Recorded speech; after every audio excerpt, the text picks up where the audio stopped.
Hello and welcome to part 5 of building my teardrop. Today I'm going to shape the inner panel, which is the frame for my doors. If you'll remember, in an earlier episode I cut out these inner panels by using my router with a plunge base and cut out using my template. So I ended up with these. And you can see right here, it's this kind of a tombstone shaped thing. So this is the door inner panel. Now, some things are going to go on here. Of course, there's going to be hinges that will go on here, and also a latch and a window. So I had to figure out, how am I going to put this window in here? So I have the window. I'm going to go ahead and put the camera down. Hopefully you can see what I'm doing. So here's the window. So it's relatively straightforward to position the window in the door the way you want it.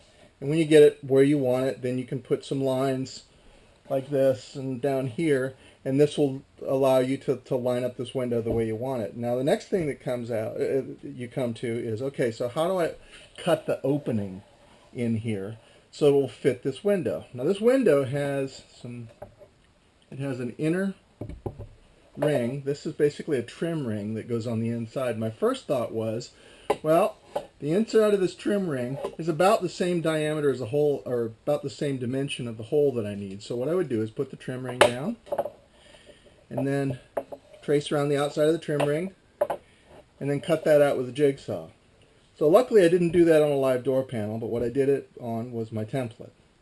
So if you'll look closely at the trim ring here, you can see it's really not perfect. It's this trim section that's been bent around and then has been clamped together here. So what happened was, once I got that cut out with the jigsaw, and then I dropped the window in, and it was a disaster because the window has a seal around it. I don't know if you can see that. There's a rubber seal. And so what was happening is there were big gaps and whatnot, and that with the jigsaw it just was not accurate enough. And there were big gaps that would have had huge leaks, and I said, okay, this is a disaster. I'm going to have to cut a new piece. I'm going to have to cut a new template piece and figure out how to do this. So I started looking closely at this window. I'm going to show you. So you can see the window here. You can see the edge with the gasket. And I started taking some measurements here, saying maybe I can just freehand this thing, or use some drawing tools and draw it on my template. So I started taking some measurements, and I discovered that this inner lip right here, it's an aluminum lip, and then here's a gasket, and this is the outside edge of the window. That this is about 5/8 of an inch from here to here. So I just need a bearing surface for this gasket on the outside of the trailer. So what I did was I positioned this on my template, and I traced around the outside edge of the window. So what I know I need is I need a hole that is 5/8 of an inch inset from that outside tracing. So how do I get that? So I started thinking about, well, how did I cut the doors out? And I came up to my router. And I said, well, I need a router that I need to use a guide bushing that will give me a 5/8 inch spacing. Well, I don't have a guide bushing that's quite that big. So what I did, I'll show you here. On my router, I took a guide bushing and I turned it over. And this guide bushing turned over, and this is the knurled ring that's normally on the inside. So that is a little bit over 1.25 inches, something like that. Well, with it, after kind of trial and error, I had a hard time doing the math, but trial and error, I figured it out. So if I use this guide bushing, and if I used a 1/4 inch plunge bit, then that gives me right at a 5/8 inch offset.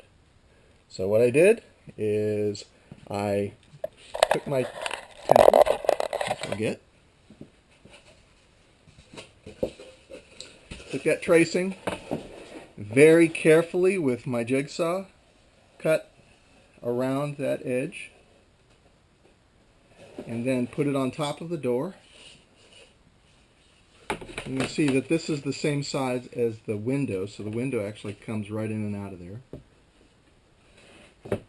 very close anyway. So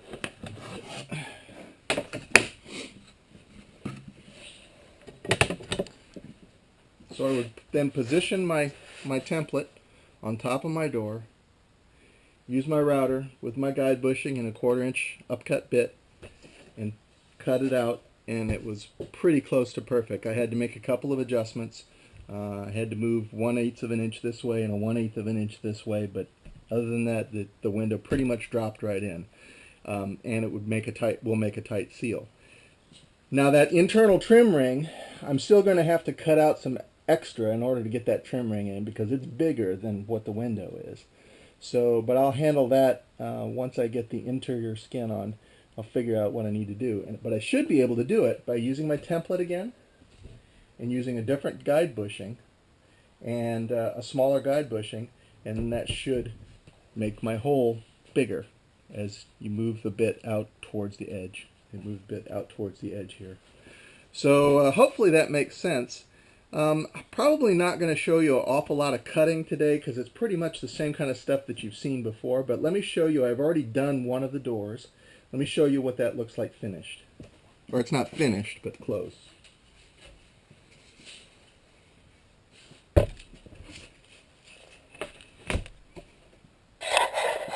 So here it is. This is of course where the window is. That's where my lock set's going to be. These are for my hinges. And then these are holes that I cut out, and these are just to lighten this door up, and I'll fill these with insulation. Same here, I'll fill these with insulation. There will be a skin that goes on the outside, and then a skin that goes on the inside.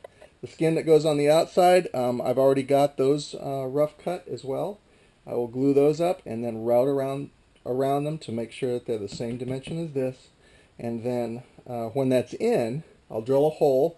And I'll probably show you this, but I'll drill a hole in that skin and then use a router bit to make it exactly the same size as this opening. So that's how that's going to all work. So hopefully that makes sense to you. And I'll take a couple shots of me doing some cutting and whatnot as I work on the second door. And then after I get that all done, then the next thing is figuring out positioning the hinges and drilling the holes for the hinges. Oh, I forgot something. So what I'm going to do is I'm going to take this template for the time being, just put it down, and then take my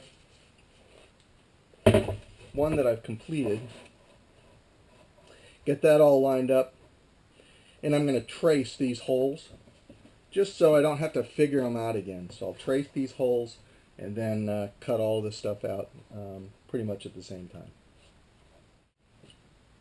Okay, I'm about ready to make my cuts. I had to prep the router a little bit. I just took some blue tape and put it around the knurled ring here. And I did this last time, and it lasts about as much time as you need. It starts wearing it off. Anyway, so that hopefully that'll make that slide a little bit better. So I'm going to go ahead and get started cutting.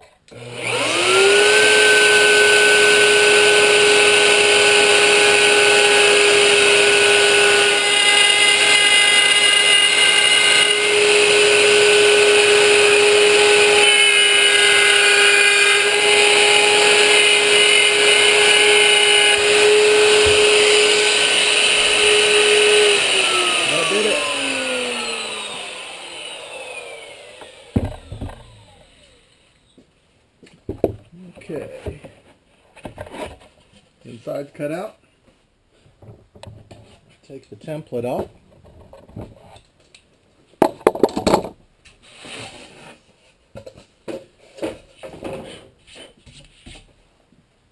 Take our window. Make sure it's oriented correctly. And the window drops in just exactly the way it's supposed to. Now you can see it's kind of raised up a little bit. Hopefully you can see that. It's raised up a little bit, and that's just the gasket.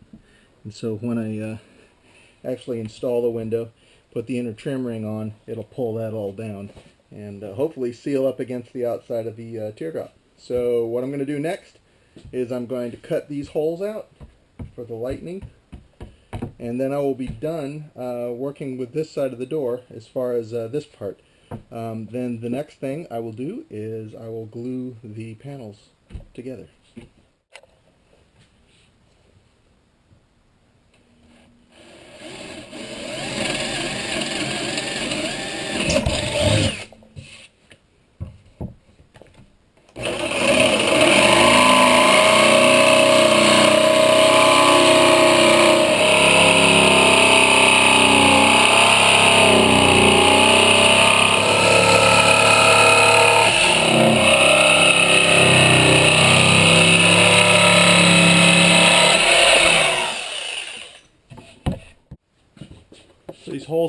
back, I'm just going to use a hole saw.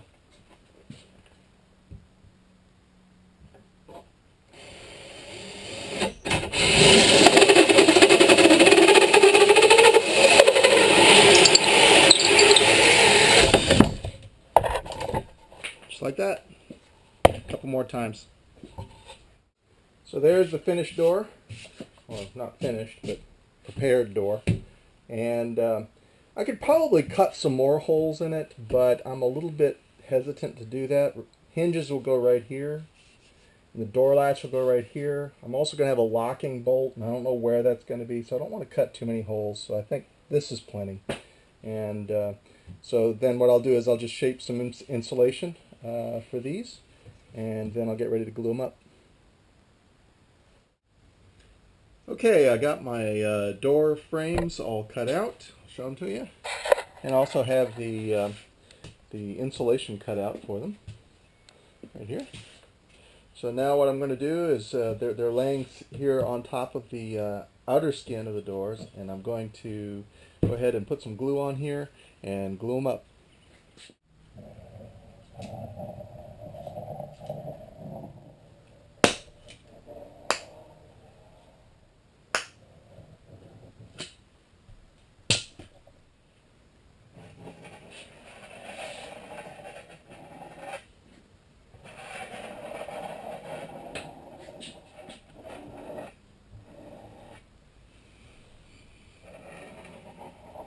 Okay, I've got it all spread out here. Make sure I've got good coverage everywhere I need to have coverage. A little bit more right there.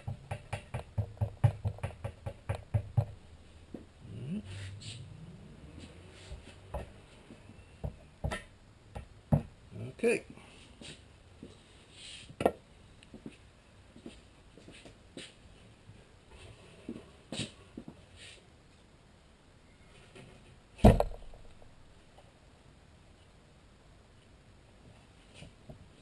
You notice this time I'm gluing it up with the insulation in place. I decided to do this. I think it's small enough I can manage that. Got a little squeeze out here trying to glue this thing to the bench top.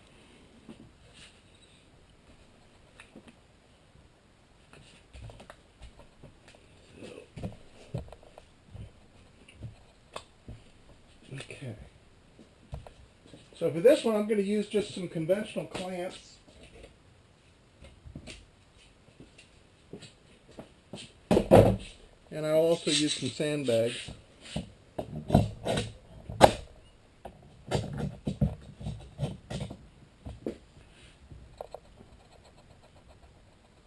If you'll remember, when I cut out the outer skins, I cut them out. They're a little bit bigger than what the size is supposed to be. So I'm going to be able to trim around them. So that's why I'm not being real careful as far as getting them aligned. Just making sure that I got a little bit of overlap here, so I've got something to trim off.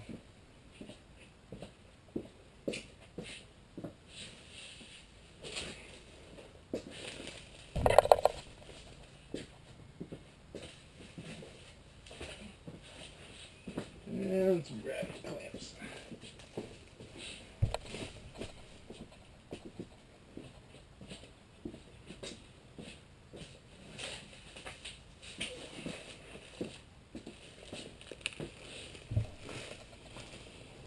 Okay, I'll do the second one, and we'll be done for the day.